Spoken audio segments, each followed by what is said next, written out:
Design Wednesday, un podcast de BBVA.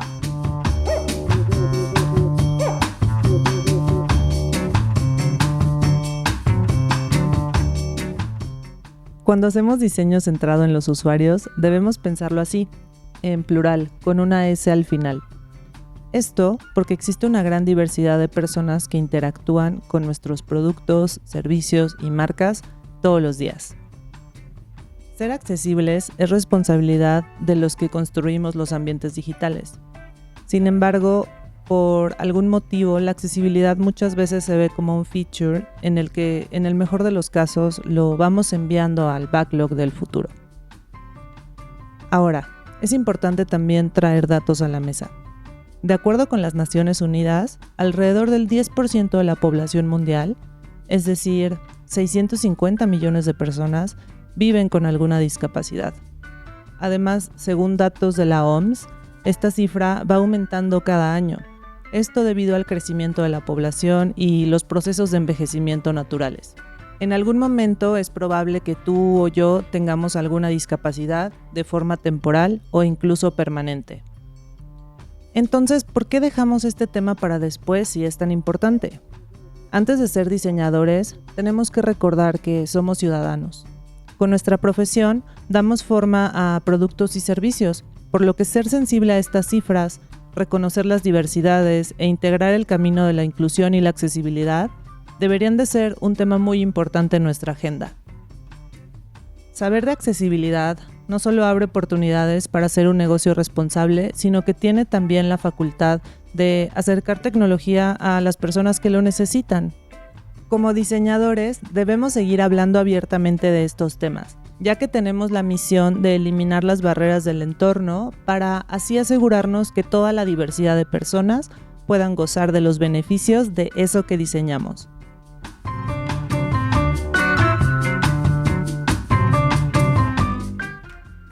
Bienvenidos un día más a un nuevo episodio de Design Wednesday en podcast. Yo soy María y hoy junto a Mariana, como habréis podido imaginar ya, vamos a profundizar sobre el diseño de productos y servicios accesibles. En concreto, hablaremos sobre los mitos que se han creado alrededor del diseño accesible y cómo podemos integrarlo en nuestro trabajo en el día a día. Y para ello tenemos como invitados a Manuel Valdés, analista de accesibilidad en Coppel, y a Ilse Rosas, Principal Manager en el equipo de diseño de BBVA en México.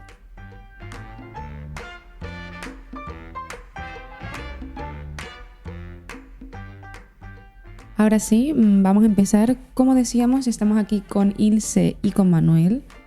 Y bueno, primero te voy a dar pie a ti, Manuel. Cuéntanos un poquito cómo empezaste en el mundillo de la accesibilidad. Tengo más de 15 años trabajando en la Universidad Autónoma de Sinaloa, dando la materia o la capacitación a universitarios y estudiantes de bachiller en todo lo referente a uso de la tecnología adaptada. Estudiantes con discapacidad visual, discapacidad motriz, discapacidad auditiva, incluso intelectual. Les capacitamos en el uso de herramientas informáticas para que puedan desarrollarse de mejor manera en el ámbito académico. Más o menos a los 10 años de estar ahí, me comentan del proyecto de accesibilidad en Coppel y pues yo dije, listo, pues, conozco aquí muy bien las barreras que tienen los usuarios, cómo se navegan, conozco a profundidad los software de asistencia, las necesidades que tienen. Estando ya ahí en el trabajo, investigando, dimos con las pautas de diseño accesible y pues comenzamos a conocerlas a profundidad, a desmenuzarlas, los principios, las pautas, los criterios, las técnicas e ir documentándonos bastante de esto, ¿no? Y es lo que ahora nos permite poder estar capacitando al resto del equipo en estos temas de la accesibilidad, ¿no? Programadores, diseñadores, creadores de contenido, cómo es que tienen que hacer el desarrollo y diseño para que cumpla con los estándares de accesibilidad internacionales. Muy bien, y luego tú, Ilse, cuéntanos. ¿Cómo empezaste aquí en este mundo de la accesibilidad? ¿Cómo llegué hasta el mundo de la accesibilidad? Yo actualmente estoy a cargo de varios proyectos de la banca retail, entre ellos la aplicación de BBVA, y nos llegó un comentario de que pues nuestra aplicación no era tan accesible para las personas, ¿no? Y ahí la instrucción que nos dieron fue, es un tema de colores, cambian los colores, ¿no? Entonces eso fue lo que nos pidieron.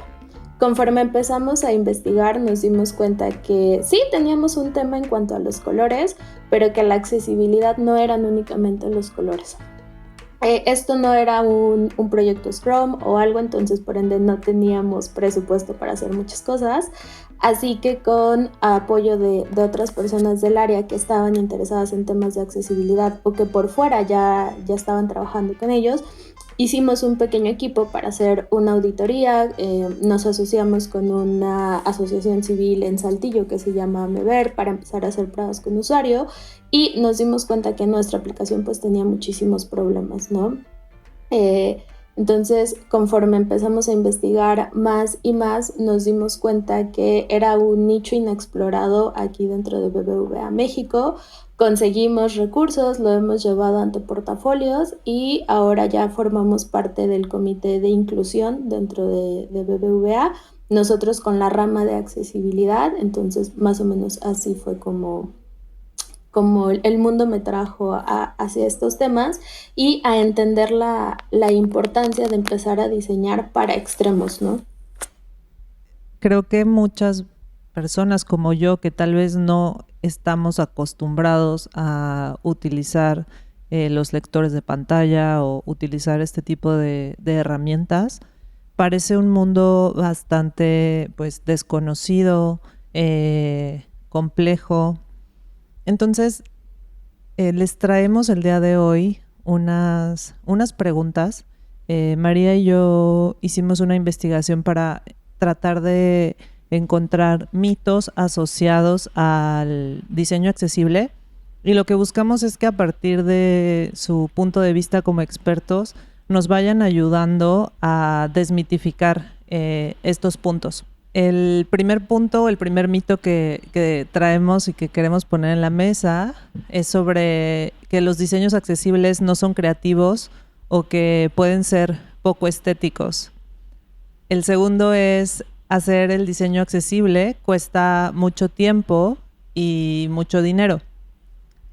El tercero es que el diseño accesible no es importante porque hay poca gente que usa el sitio que puede tener barreras de accesibilidad. Y el último es que hacer diseño accesible no impacta las métricas de negocio. Entonces creo que con las preguntas que vamos a hacer, vamos a poder ir desmitificando estas 4 cuestiones.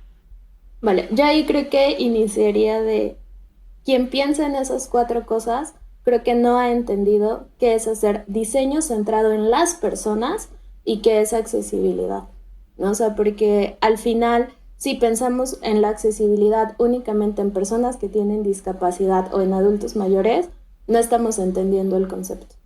O sea, realmente partimos de hacer algo que pueda ser funcional para todas las personas, y ese es uno de los principios universales del diseño centrado en las personas.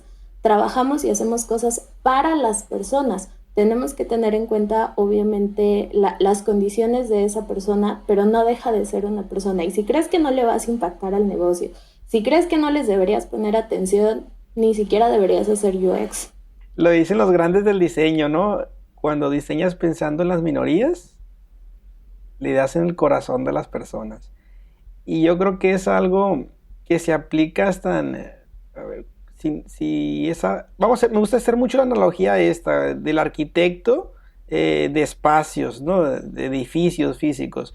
Cuando le piden que diseñe una estructura, un complejo de apartamentos, tiene que pensar en las personas embarazadas, personas adultas, en estas minorías. Y su diseño, cuando está basado en esto, en pasillos amplios, una rampa con inclinación adecuada, que cuente con elevador y todo esto para que cualquier persona se pueda desenvolver o desplazar por ese edificio, alguien que no tiene discapacidad Dice, ¿qué cómodo está aquí? Llego y está a gusto, o sea, no me siento incómodo, sé dónde puedo pedir ayuda, están las escaleras y está la rampa y prefiero la rampa para evitar la fatiga y cosas de esas. Algo muy similar ocurre cuando aplicamos accesibilidad en el diseño web o el diseño digital. Colores agradables, contrastes cómodos, tamaños de letra, espacios de clic, zonas de enlaces, diseño intuitivo, minimalista, que alguien que no tiene ninguna discapacidad dice, quiero estar todo el día aquí en esta página, ¿no? Compartiendo memes.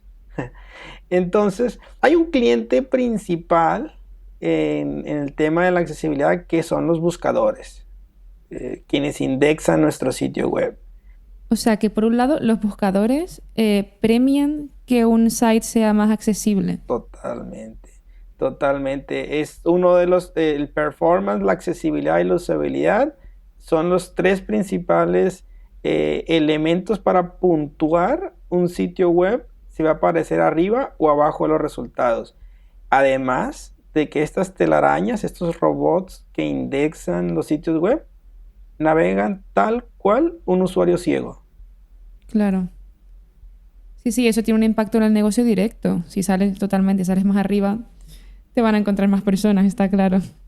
Y retomando un poco los primeros dos puntos que traía a la mesa sobre si los diseños accesibles son poco estéticos o no son creativos, creo que me quedo mucho con lo que mencionas, Manuel, de que cuando algo se puede utilizar y te sientes cómodo utilizándolo, creo que ya le diste al clavo en la estética, ¿no? Creo que muchas veces la estética tendemos a pensar en que solo es el cómo se ven las cosas, pero creo que es mucho más profundo y está relacionado a cómo se ven, cómo se sienten, cuál es la experiencia al utilizarlas. Incluso, por ejemplo, a mí me causa mucha curiosidad en los lectores de pantalla el cómo se escuchan las cosas. Ahora, desde que empecé a entrar a este mundo, ahora que diseño, pienso mucho en el cómo voy a escribir las cosas, porque es súper importante, es otra interfaz. Eso, lo has dicho, es otra interfaz y en ocasiones quienes diseñan la interacción de la interfaz con el usuario no piensan en la interacción que tiene el usuario que nada más usa el teclado, porque piensan en el flujo del que está nada más tocando la pantalla o haciendo clic con el mouse. La interacción que se da con shortcuts, atajos, teclados y otros dispositivos de entrada propios de los usuarios con discapacidad, de pronto son accesibles, la interfaz es compatible, pero la experiencia está muy lejos de lo que se le facilita al usuario sin ninguna discapacidad. Y eso ya es nivel 2, nivel 3 de accesibilidad, en el que estamos pensando no solo etiquetar y hacer visible todos los elementos, sino que estamos pensando en realmente la experiencia y crear un producto memorable, pensando también en estos perfiles. Y cuando lo hacemos así, también le facilitamos un montón el flujo de trabajo al usuario que no se diseñó directamente para él. Por ejemplo, Twitter y Facebook y la suite de Google, podemos hacer acciones usando el teclado, ¿no? Pulsas una tecla y se agenda el evento en el calendario. Control Enter, por así decirlo, y se envía el correo en Gmail. Esos atajos, yo estoy seguro que los que nos están escuchando y los utilizan, más de una vez lo han descubierto, quizá por casualidad, y lo continúan adoptando. Y estas interacciones con teclado pues son muy llamadas y muy utilizadas por quienes usamos un lector de pantalla. Y quería preguntar, al hilo de lo que estabas contando antes, Manuel, de que hay mucha gente que piensa que cuesta mucho tiempo hacer un diseño accesible, pero estabas contando de que eso depende de la formación también que tengan esos diseñadores, ¿no? ¿cómo se integra la accesibilidad en los procesos de diseño o en las tareas que hace un diseñador que integra la accesibilidad en sus diseños? Pues existen diferentes herramientas que se pueden instalar o agregar al entorno de diseño del diseñador. Es decir, si está usando un software para hacer sus primeros bosquejos, en las herramientas de ese software que utilice se pueden activar los elementos de evaluación de accesibilidad o instalar algún complemento que le agregue esa funcionalidad a su software. Y entonces, desde que el diseñador está decidiendo la paleta de colores que va a utilizar para su landing o para su botón o para su menú, desde ahí puede estar haciendo las comprobaciones de contrastes de color. Lo que yo siempre les digo a los muchachos, tampoco es estar siempre evaluando. Aquí ya es el callo que tiene cada diseñador, o sea, comprende el contraste, el background sobre el color principal y ya a veces sin hacer la evaluación dice, esto no va a pasar. Que ahí creo que hay todavía un pasito antes de que llegues ya propiamente a la herramienta. Y acá, como lo hemos trabajado con los chicos, es cuando estamos o empezamos un proceso de diseño, nosotros trabajamos con Design Thinking. La primera parte es hacer todo este entendimiento, ¿no? O sea, qué se necesita, qué necesidades, barreras, etcétera, ¿no? Cuando llegamos a hacer la parte de las protopersonas, una de estas protopersonas tiene que tener ya sea algún tipo de discapacidad o algún adulto mayor que con la edad pues ha visto disminuidas sus discapacidades, etcétera. Entonces como que toda esta parte de sensibilización inicia desde estas primeras etapas antes de que lleguen ya a las herramientas propiamente. Entonces es con estas protopersonas que ya tenemos diseñadas, cualquier cosa que tú vayas a diseñar tiene que estar enfocadas a esas personas, ¿no? Quizás en cuanto a temas de colores, aquí propiamente dentro de BBVA, al tener ya un sistema de diseño que es global para todas las geografías, no únicamente para México, esa parte puede ser que no la suframos tantísimo, porque ya hay un equipo que se enfoca específicamente como a esa parte, ¿no? A generar componentes. Y cuando generan componentes, pues uno de los atributos en los que más se enfocan es, bueno, pasa o no pasa los contrastes. Ilse, te quiero pedir una recomendación. ¿Cómo pueden otros líderes que quieren motivar o que quieren traer a la mesa temas de accesibilidad, qué pueden hacer para empezar a trabajar y a tratar este tema tan importante? Creo que algo que ha sido fundamental para nosotros fue empezar a sensibilizar a los tomadores de decisiones dentro del banco. El tener sesiones o poderles mostrar videos de las sesiones que teníamos con adultos mayores o con personas con discapacidad y cómo se tenían que enfrentar a nuestros productos, eso fue algo que les voló el cerebro a la gente aquí en México. Y más porque al final parte de nuestro eslogan como institución es poner al alcance de todos las oportunidades de esta nueva era.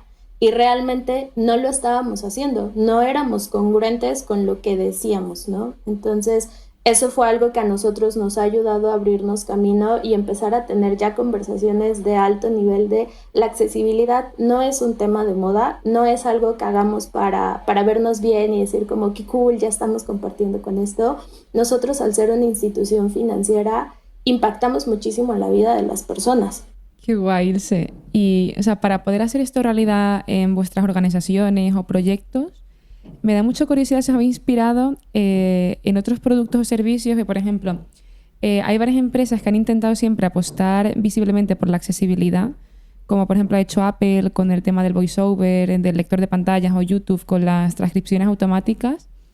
¿Sabéis? O sea, ¿se os ocurren ejemplos de productos o servicios, ya sean buenos o malos, respecto a la accesibilidad?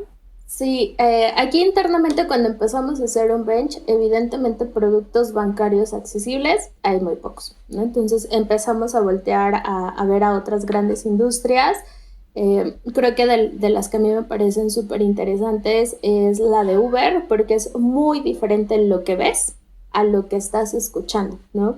Ahí tuvimos la oportunidad de hacer un ejercicio de literal, a ver, si tú el día de hoy no vieras, nos tapamos los ojos y empezamos a navegar la aplicación con el voiceover y fue así de wow, ¿no? O sea, la pude utilizar sin ningún problema porque Uber está muy bien pensada, o sea, mientras tú y yo vemos un campo que te dice tu dirección o algo así, la persona que lo escucha es una pregunta y te dice, ¿a dónde quieres ir? ¿No? O sea, tiene como una interfaz más conversacional. Nosotros no la habíamos descubierto hasta que no hicimos este ejercicio y ahí fue cuando caímos en cuenta de una de nuestras aspiraciones es llegar a ser como Uber en cuanto a estos temas, ¿no? Ilse, me encantó lo que dijiste del diseño que ves y el diseño que escuchas. Y al final termina en el diseño que sientes, ¿no? Fíjate que en eso he estado reflexionando últimamente, en cómo las personas que vivimos una discapacidad necesitamos decidir qué producto, qué servicio utilizar, pensando principalmente en la accesibilidad, en vez de lo que todo el mundo es, el más económico, el que me regala un cupón, el que tengo otros privilegios, ¿no? Que la accesibilidad ni la hacen por ahí. Reflexionando en el tema de las bancas, del entorno financiero, literal, muy poco, no conozco una banca que tenga resuelto el tema de la accesibilidad. Entonces, las personas con discapacidad que usamos un voiceover, decimos, oye, bueno, entre nuestro gremio, grupos de WhatsApp o grupos de Facebook, tal banco es accesible o al menos se puede usar para hacer una transferencia y todos nos vamos para allá. Hoy ya no es accesible, actualizamos la aplicación y ahora venimos para otro. El que más nos permita hacer tareas, ahí estamos. En vez de decir, bueno, cuál tiene mejor comisión, cuál no me cobra por el uso de una tarjeta de débito, etcétera, ¿no? Y ahorita que comentas esto de Uber, también estamos muy encantados de esa interfaz, de esa comodidad que ofrece esa experiencia. Y ahí estamos. Y aunque existan alternativas más económicas, con más choferes, más seguras quizá o menos, pues estamos con Uber porque es el que tiene la usabilidad y la experiencia súper cómoda con VoiceOver o con Talkback en el tema de Android. Qué fuerte. Es que al final, si limitan tanto la oferta, os encontréis con muchos menos productos y servicios para poder usar, realmente. Muchísimos. Igual a la hora de los herramientas ofimáticas o de iCloud, listas de tareas y todo esto, igual priva la accesibilidad ante cualquier otro servicio o función que tenga. A veces digo, me encantaría poder usar esa función de Trello o de Asana, pero pues no puedo porque la forma de hacerlo no es accesible y me tengo que conformar con un bloc de notas, ¿no? ¿Cuántos de nosotros no compramos por las plataformas de Marketplace? Porque es más sencillo, aunque a la vuelta de nuestra casa lo estén vendiendo también el producto, ¿no? Pero si le doy clic aquí, mañana pasado me llega el producto en la puerta de mi casa. Sí, totalmente. Manuel, acabas de compartir un insight valiosísimo para todas las empresas que venden o que ofertan algún producto o servicio digital. O sea, creo que a mí de verdad escucharlo de tu voz me abre un montón los ojos a cómo, de verdad, o sea, como empresas estamos a veces, o las empresas están limitando sus posibilidades de negocio por no pensar en un tema tan importante como esto. Claro, porque al final es implementar pequeños pasitos a tu diseño, pero el impacto que luego puedes crear es súper grande, porque es muy fuerte lo que estaba contando Manuel, de que tengan foros en los que digan, estas aplicaciones sí y estas no, ¿no? Tener como que ya limitarte desde un primer momento a eso, integrando esos pequeños pasos en tu diseño, al final puedes crear un impacto muy grande en la vida de un montón de personas. Que eso es un poco el propósito, ¿no? Tenemos rankings de blogs y todo donde te puntuamos las aplicaciones en torno a la accesibilidad. Incluso lo hemos levantado escritos a Apple y a Play Store de Android de que no hay una puntuación en cuanto a la accesibilidad. Antes de descargarme un producto, que me diga qué tan accesible es. Entonces tenemos que descargarlo, explorarlo y después decir, oye, si se puede usar, no se puede usar. Tengo un par de anécdotas que me gustaría también compartir aquí. En algunas ocasiones los programadores me han dicho, oye, yo no sabía que el atributo alt era para eso. Mis maestros o en la práctica me habían platicado de ese atributo, pero ni idea que era para que lo que leyera el lector de pantalla o lo que aparecía cuando alguien navega sin cargar imágenes o lo que entiende un motor de búsqueda, ¿no? Un texto alternativo.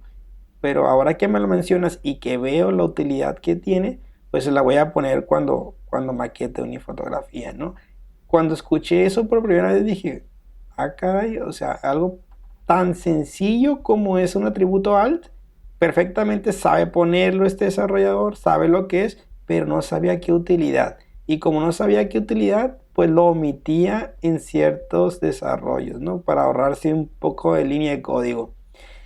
Y la otra anécdota que tengo es que me contactan para decirme, oye, queremos hacer accesible esto.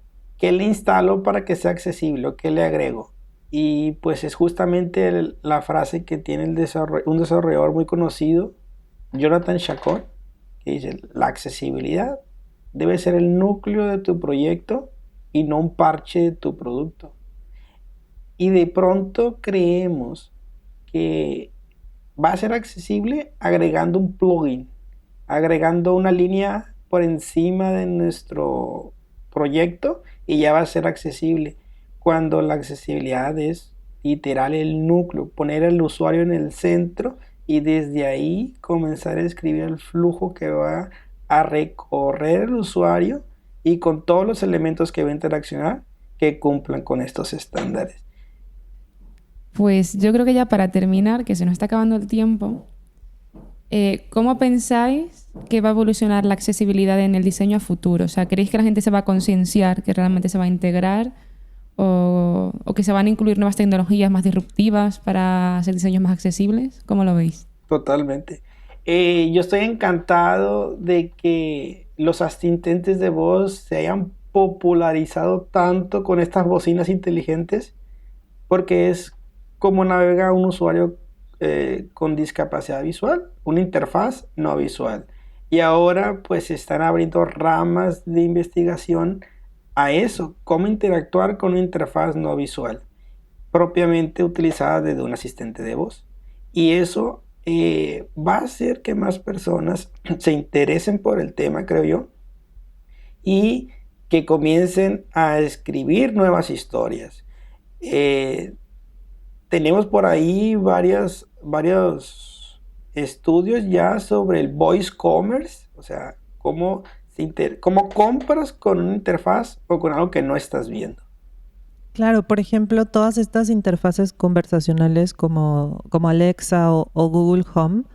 Manuel, me da curiosidad, ¿qué tan accesibles son?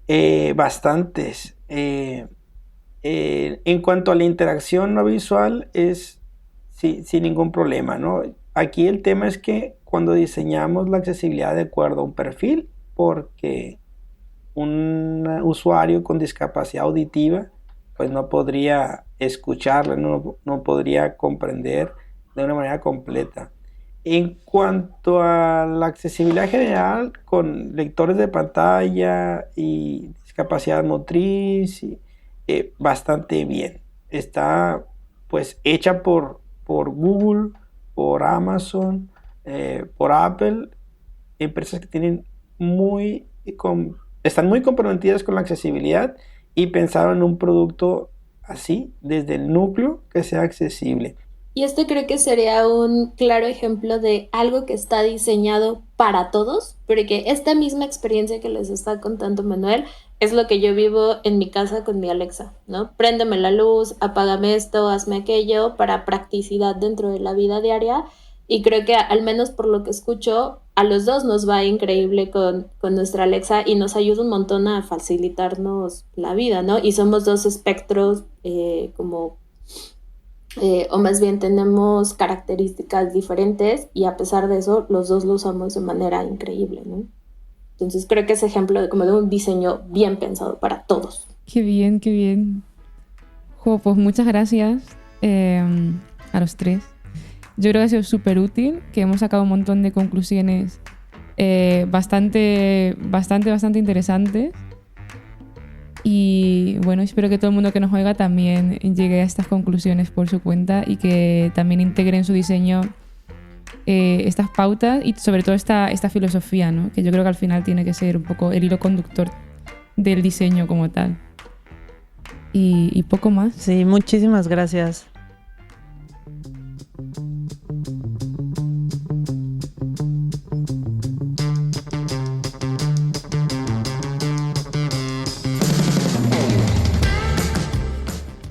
Ha sido un episodio súper interesante.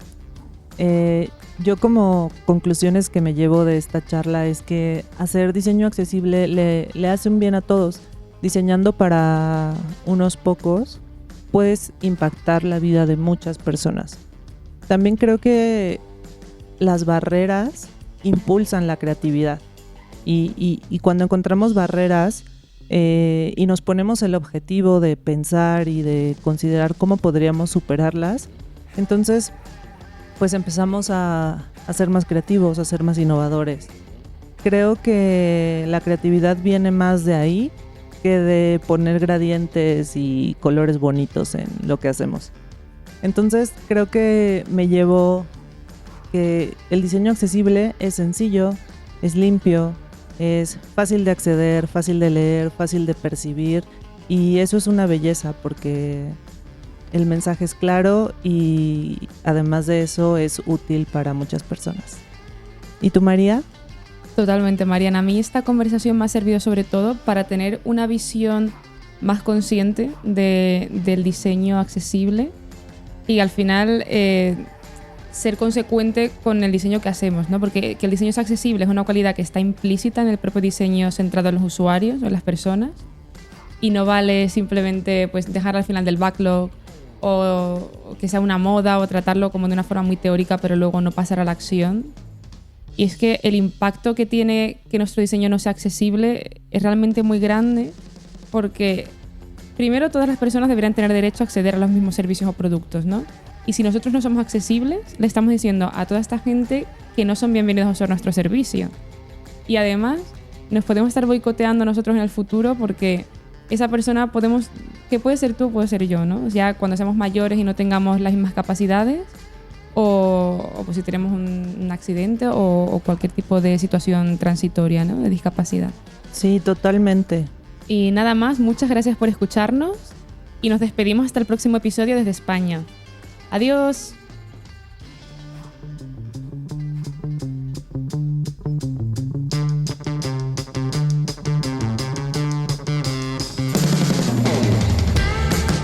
Recuerda que puedes encontrar todos los podcasts de BBVA en iVoox, Apple Podcast, Spotify y Google Podcast, además de en bbva.com.